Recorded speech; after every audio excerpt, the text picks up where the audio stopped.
of the show for today. We're talking to Dr. LMadu2, and the topic is Cuba.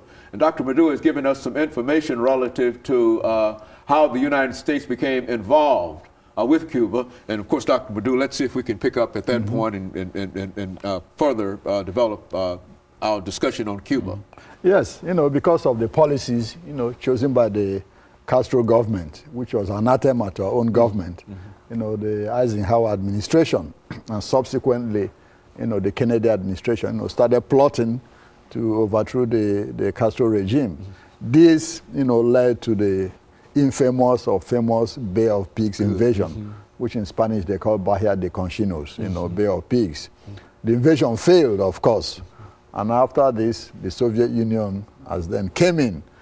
Khrushchev was leader of the Soviet Union at that time. They came in to support Cuba, started putting missiles, all around the island.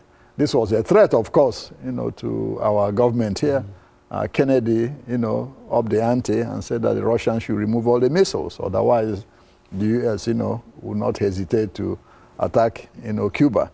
But after some negotiations, Khrushchev, had a quid pro quo. They will remove the missiles from Cuba as far as we removed our missiles from Turkey. This was agreed, and this calmed down the situation.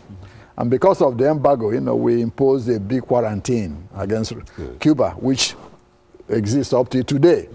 The Russians came in with about $4.4 to $5 billion a year to the Cubans in economic subsidies, oil, food, you name it, imports and exports.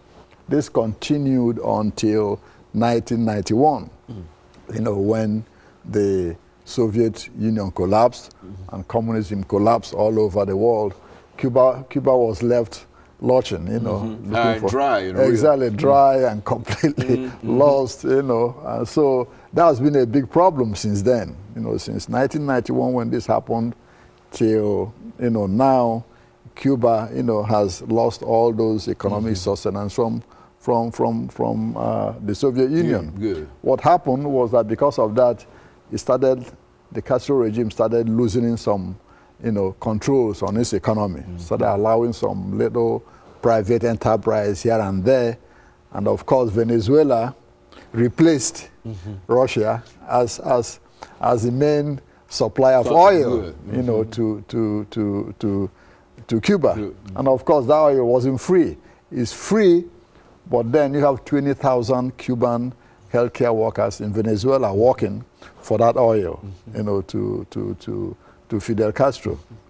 And just to touch a little bit on that Guantanamo Bay, a lot of people always ask about it. How did we get there? Why? Yeah, we took it over from because of the Spanish-American War, and signed a treaty in 1903, to pay a yearly, amount to the Cuban government for that. But up to today, that check has not been cashed. We still pay Cuba every year to lease Guantanamo Bay. We're still paying for that? Yes, still paying for it. Yes, it's on lease, legally. But Fidel Castro says he will never cash any of that check because it's blood money. So they keep piling the checks in Havana. So they're not cashing the check, but we continue to pay the checks. And so that's this is one of Castro's kind of things. That's correct. We keep paying, but he's not cashing any of it. We have to leave Guantanamo Bay. He's not accepting a dime for it because he believes it's blood money. Now, having said that, what are the problems in Cuba? You have a lot of problems that are hidden. First of all, the demography. Some statistics that just came out, some say, well, Cuba is about, 55% white, 45% black. But then some statistics say, no, it's 55% black, 45% white. The 55% black might make more sense because after the revolution, you remember there was a whole lot of flight, of particularly middle-class whites, predominantly, who left the country, thus making the black population, on the ascendancy. So that's a big problem. Up to today, the racial disparity in Cuba. It's a real racial thing in Cuba. Yes, even though, officially, it's a classless society. But a lot of black folks in Cuba started complaining now about discrimination in Cuba. In fact, not very few months ago, a lot of black politicians and preachers in this country wrote to the Cuban government about discrimination against black folks in Cuba. The Cuban government says, no, things are better for blacks now, you know, than when Batista was in power. Which is true. Which is true. Considering, yeah. Exactly, considering, which is true. Yeah. Because even 90% of Fidel Castro's support comes from the black folks in Cuba because of some of the benefits they've derived from, you know, the revolution. But things are not rosy. You know what I mean? It's not a worker's paradise, as anybody might assume.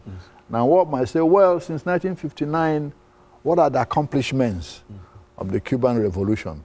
What are its failures? You know, let's start with some of its successes. Yeah, one can say in the medical field, you know, Cuba probably has one of the best medical facilities and systems in the world today, regardless.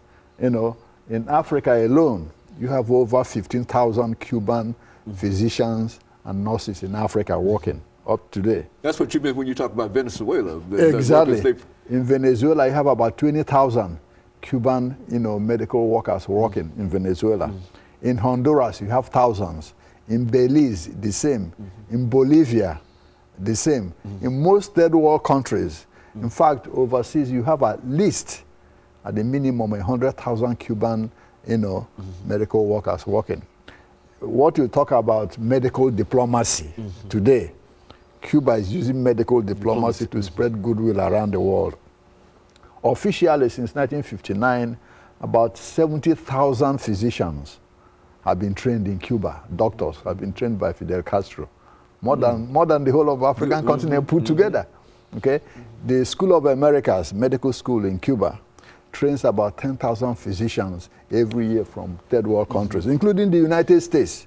You know, a whole lot of, there are at least 1,000 Americans in medical school in Cuba, and they are going to school free of charge. And of course, Dr. LMadu, that's some extraordinary information, because we never think into, well now, when they send these medical ambassadors to these other countries, what about the medical services in Cuba itself? The same. They have more. Exactly. They have more doctors in Cuba. Like I said, over 70,000 trained since 1959. They have enough in Cuba that they have to send out, you know. Well, let's take this commercial break, and then we'll continue that, because I think that's one of the most intriguing things that we were talking about. And of course, we'll be back with our audience following this very, very short commercial break.